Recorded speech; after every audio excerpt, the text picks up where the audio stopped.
Good morning बच्चों, कैसे हैं आप सब। मैं उम्मीद है कि आप सभी अपने घर पर सुरक्षित होंगे। तो चलिए बच्चों, आज हम शुरू करेंगे। हमने जो इससे पहले वाले वीडियो में पढ़ा था बलवान कौन, जो आपका कक्षा 3 का जो पार्ट 4 है बलवान कौन, उसके बारे में हम आधा पार्ट पढ़ चुके थे। कि उस पार्ट में क्या था बच्चों, कि उस पार्ट में 2 गौरैया थी, ठीक है, जो एक पेड़ पर घोंसला बनाकर रहती थी। तो एक दिन क्या होता है कि एक घमंडी हाथी वहाँ पर आता है और उस पेड़ को ज़ोरों से हिलाता है, जिसकी वजह से जो गौरैया, जो चींची और टकबक जो गौरैया होती है, उसके अंडे घोंसलों के साथ नीचे गिरकर टूट जाते हैं। और उसके बाद क्या होता है, जब चींची चिड़िया रोने लगती है तो टकबक क्या बोलता है कि हमें हाथी को सबक सिखाना पड़ेगा। और वो किसके पास जाता है, अपनी चींटी मित्र के पास जाता है और वो दोनों मिलकर एक उपाय बनाते हैं। तो आज हम देखेंगे कि जो टकबक चिड़िया है, टकबक गौरैया है, वो और उसकी मित्र चींटी जो होती है, उसने क्या उपाय बनाया होता है, क्या प्लान किया होता है कि वो हाथी को सबक सिखा सके। तो चलिए देखते हैं। एक उधर हाथी पेड़ के नीचे आराम कर रहा था। कुछ ही देर में उसे नींद आ गई। क्या हुआ कि एक पेड़ के नीचे जो हाथी था, वो जो घमंडी हाथी था, वो क्या कर रहा था, आराम कर रहा था, सो रहा था।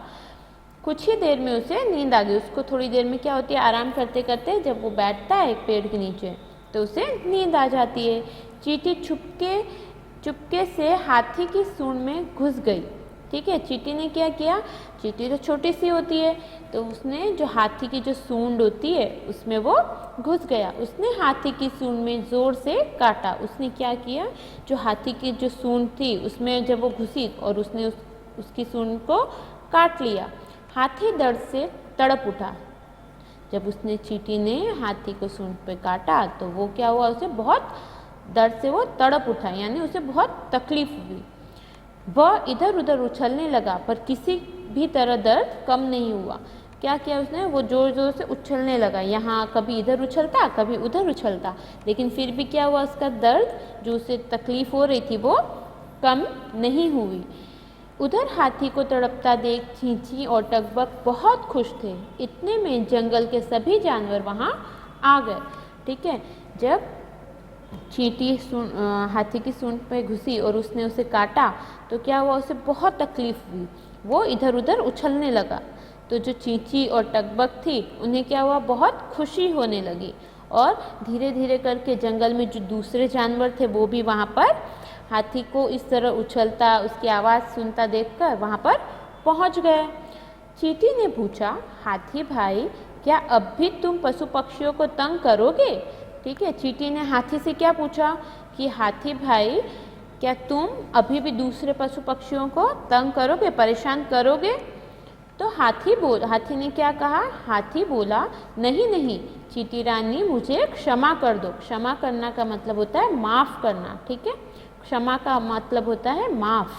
ठीक है, तो हाथी क्या बोलता है चींटी को कि नहीं नहीं चींटी रानी, मुझे क्षमा कर दो, मुझे माफ़ कर दो, मैं ऐसा दोबारा नहीं करूँगा। मैं आगे से किसी भी पशु पक्षी को तंग नहीं करूँगा और न ही अपनी शक्ति पर घमंड करूँगा।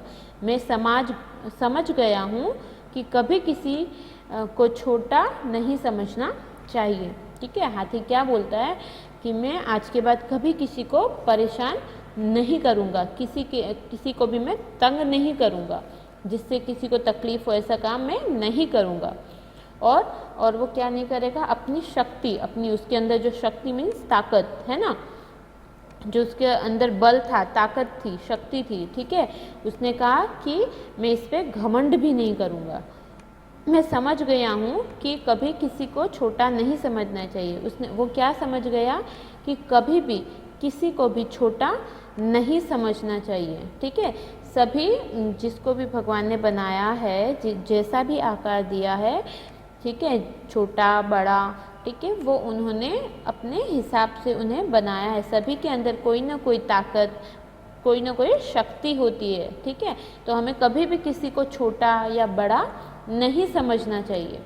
यह सुनकर चींटी हाथी की सूंड से बाहर निकल आई। जब हाथी को पछतावा हुआ, उसे दुख हुआ कि उसे भी ऐसा दूसरों के साथ नहीं करना चाहिए, किसी को परेशान नहीं करना चाहिए, तब क्या हुआ कि जो चींटी थी वो हाथी की सूंड से बाहर आ गई। ठीक है, हाथी को दर्द से छुटकारा मिल गया। फिर क्या हुआ, जो हाथी को तकलीफ हो रही थी, जो दर्द हो रहा था, उससे उसे छुटकारा मिल गया। अब उसे तकलीफ होना बंद हो गया था। इस प्रकार एक नन्ही सी चींटी ने विशालकाय हाथी का घमंड चूर चूर कर दी। विशालकाय मतलब बहुत बड़ा, है ना।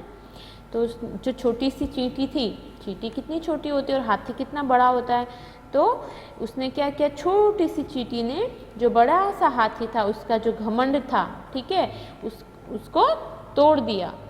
तो बच्चों, इस कहानी से हमें क्या शिक्षा मिलती है? इससे हमें शिक्षा मिलती है कि हमें कभी भी अपनी शक्ति पर, ठीक है, अगर हमें किसी चीज़ का ज्ञान है तो हमें उस पर कभी भी घमंड नहीं करना चाहिए। ठीक है, अपने से छोटों के साथ कभी भी बुरा बर्ताव नहीं करना चाहिए, उन्हें परेशान नहीं करना चाहिए। सबके साथ मिलजुल कर और एक समान भावना से एक साथ रहना चाहिए। तो बच्चों, मुझे उम्मीद है कि आप सब भी अपने घर पर अपने बड़ों को और अपने से छोटों के साथ मिलजुल कर रहते होंगे। ठीक है, आप लोगों को भी इस कहानी से यही सीखना चाहिए कि आप सबको भी अपने परिवार के सदस्यों के साथ बाहर अगर आप निकलते हैं तो किसी के भी साथ आदर से बात करनी चाहिए। ठीक है, कभी भी अपने साथी, आपके जो अगर दोस्त हैं क्लास में, तो उनके साथ भी आपको बुरा बर्ताव नहीं करना चाहिए। अगर आपको कोई चीज़ आती है तो आपको उन्हें सिखानी है, ना कि उन्हें चिढ़ाना है या फिर परेशान करना है। तो चलिए, आज हमने ये जो बलवान कौन पाठ को पूरी तरह से पढ़ा है, तो आप लोग इसे एक बार फिर से घर पे पढ़िए और इसे याद रखने की कोशिश कीजिए। धन्यवाद।